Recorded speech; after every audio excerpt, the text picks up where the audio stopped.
आचार्य शशिकांत दुबे जी जुड़ गए हैं। शशिकांत जी, आपका बहुत बहुत स्वागत है खबर भारत 360 में।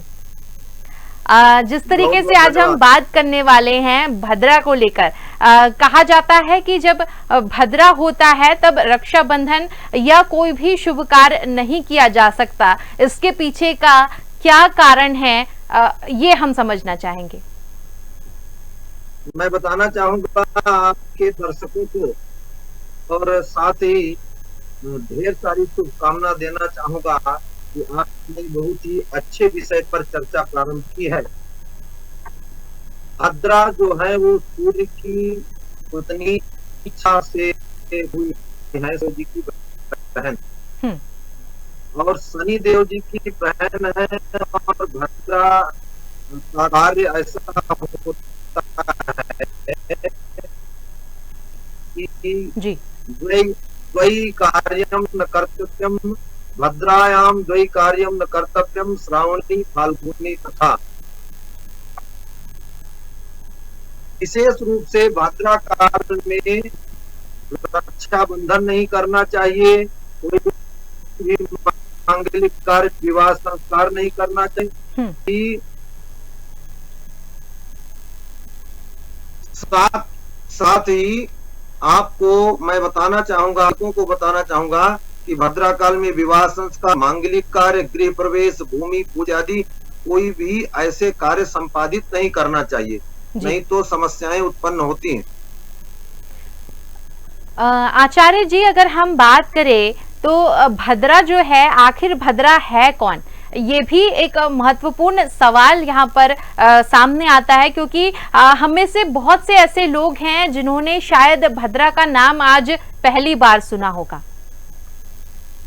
देखिए, पुराणों में और शास्त्रों में वर्णन मिलता है, सूर्य भगवान की पत्नी छाया की पुत्री भद्रा है और शनि देव जी की बहन है। और भद्रा का कार्य होता है किसी भी कार्य को नष्ट करना, उसको क्षति पहुंचाना और शुभ कार्य को संपादित न होने देना। भद्रा काल में यदि कोई शुभ कार्य किया जाता है तो वह हानिप्रद होता है।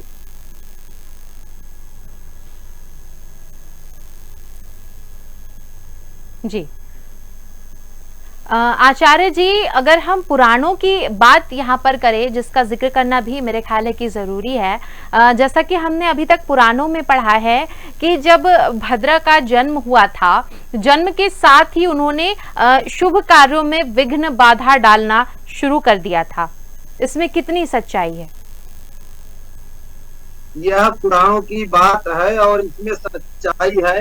भद्रा का जब जता उसके पश्चात ही वह बहुत विशालकाय थी और कुरूप था। उसका रूप जो है बहुत ही कुरूप था और प्रत्येक कार्यों में, मांगलिक कार्यों में विघ्न बाधा उत्पन्न करने लगी और अनेकों प्रकार की विघ्न बाधाएं उपस्थित करने लगी। तो इस तरह से भद्रा काल निषिद्ध कर दिया गया और महीने के प्रत्येक पक्ष के कुछ विशिष्ट तिथियां होती हैं, जिन तिथियों के किसी किसी तिथि में, तिथि के प्रारंभिक काल से भद्रा प्रारंभ होती है, किसी तिथि में तिथि के आधे समय के पश्चात भद्रा प्रारंभ होती है। ये आपका मानना जो है, आपने जो पुराणों में पढ़ा है, यह कटु सत्य है। और मैं भी आपके दर्शकों को कहना कि काल बहुत ही अमंगलकारी होता है, कष्टकारी होता है, विध्वंसकारी होता है। जी, आचार्य जी, अगर भद्रा के स्वभाव की हम बात करें तो कहा जाता है कि भद्रा का जो स्वभाव है वो शनिदेव की तरह ही है।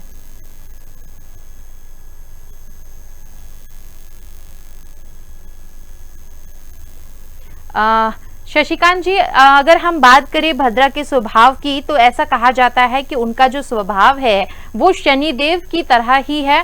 दैनिक पंचांग की अगर हम बात करें तो दैनिक पंचांग में भद्रा का विशेष ध्यान रखा जाता है। जी, शनि देव जी की होने के नाते दोनों का स्वभाव एक ही जैसा। विशेष रूप से मैं कहना चाहूंगा जी,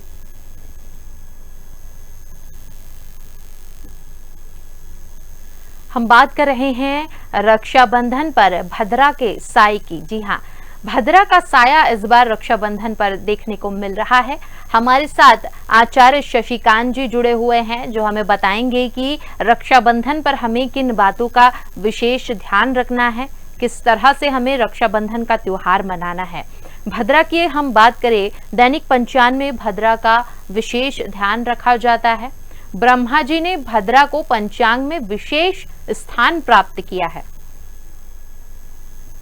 शशिकांत जी, हम बात कर रहे हैं ब्रह्मा जी की, तो ब्रह्मा जी ने भद्रा को पंचांग में विशेष स्थान दिया है। ये स्थान क्यों दिया गया है, इसके पीछे का क्या कारण है? ऐसा है, चाहूंगा कि ब्रह्मा जी से वरदान प्राप्त करके भद्रा ने अपना एक निश्चित समयावधि निश्चित किया, जैसे कि पंचांग का तात्पर्य हो तिथि वारम नक्षत्रम योगम करण में उच्च। तिथि वार नक्षत्र योग और करण, इन पांचों को मिलाकर के पंचांग कहा जाता है जी। तो जिस प्रकार से प्रत्येक तिथि के एक स्वामी होते हैं, प्रत्येक नक्षत्र के एक स्वामी होते हैं, प्रत्येक राशि के स्वामी होते हैं जी। इसी तरह से कुछ ऐसी तिथियां होती हैं जिसमें भद्रा का प्रभाव होता है। भद्रा ने तपस्या करके ब्रह्मा जी से उस तिथि के उस काल को अपने लिए एक तरह से कहा जाए अपने लिए निर्धारित करा लिया था। बिल्कुल। आचार्य जी, हम बात कर रहे हैं, अगर हम बात करें स्वभाव की, हमने बात की और किस तरह से विधि का विधान रहा, इसके ऊपर भी हमने चर्चा की, लेकिन एक और पक्ष है, उसके ऊपर भी चर्चा करना जरूरी है। जिस तरीके से हर पिता को अपनी पुत्री की विवाह की जो है चिंता होती है, उसी तरह से जो है सूर्य देव को भी उनके विवाह की चिंता थी, जिसके बारे में उन्होंने सोचा, और विवाह के पीछे की जो कहानी है वो आप हमारे दर्शकों के साथ साझा करें, तो ताकि हमारे दर्शक भी जान सके कि भद्रा का जो जीवन था वो किस तरह से रहा, उनके विवाह को लेकर कितनी अड़चने आई थी, और फिर उसके बाद जब ब्रह्मा जी से परामर्श लिया गया तो ब्रह्मा जी ने क्या उन्हें परामर्श दिए थे? विशेष रूप से मैं कहना चाहूंगा कि प्रत्येक पिता अपनी पुत्री के विवाह के लिए सशंकित रहते हैं, किस प्रकार का वर मिलेगा, कैसा घर होगा, कहाँ हम इस बेटी का विवाह करेंगे। जैसे ही जन्म लेने के पश्चात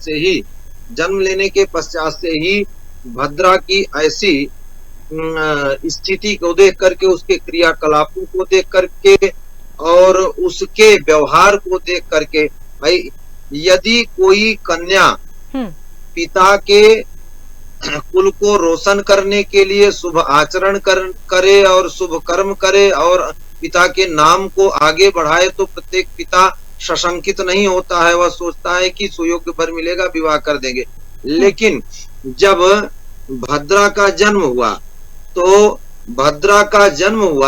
तो भद्रा के जन्म के पश्चात वह काले वर्ण की थी, लंबे केस थे, बड़े बड़े उसके दांत थे तथा भयंकर रूप वाली कन्या था। इसका स्वभाव जो था वह शनि देव जी से मिलता था और बहुत ही विघ्न बाधाओं को उत्पन्न करने वाली और उपद्रव करने लगी थी, तथा जो है वह भद्रा संपूर्ण को पीड़ा पहुंचाने लगी। तो इस तरह से फिर सूर्य भगवान बहुत सशंकित हुए, परेशान हुए। ब्रह्मा जी से परामर्श करने के पश्चात विश्वकर्मा के पुत्र विश्व स्वरूप से जो है भद्रा का विवाह संस्कार किया गया। मैं आपको बताना चाहूंगा कि हिंदू धर्म में प्रत्येक शुभ कार्य से पहले भद्रा की समय अवधि के बारे में जाना जाता है और भद्रा का सदैव परित्याग किया जाता है। भद्रा का विवाह संस्कार विश्वकर्मा के पुत्र विश्व स्वरूप से हुआ था जी।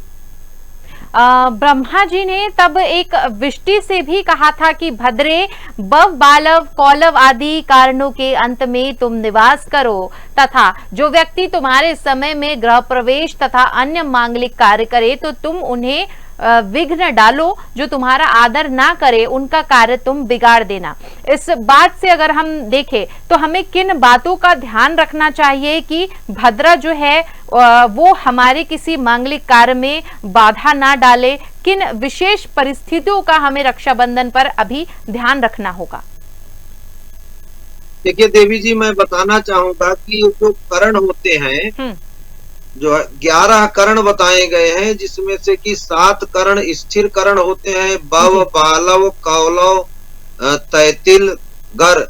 बव, बालव, कौलव, तैतिल, गर और विष्टि। ये तो विष्टि करण को ही भद्रा कहा जाता है, विष्टि को, ठीक है ना।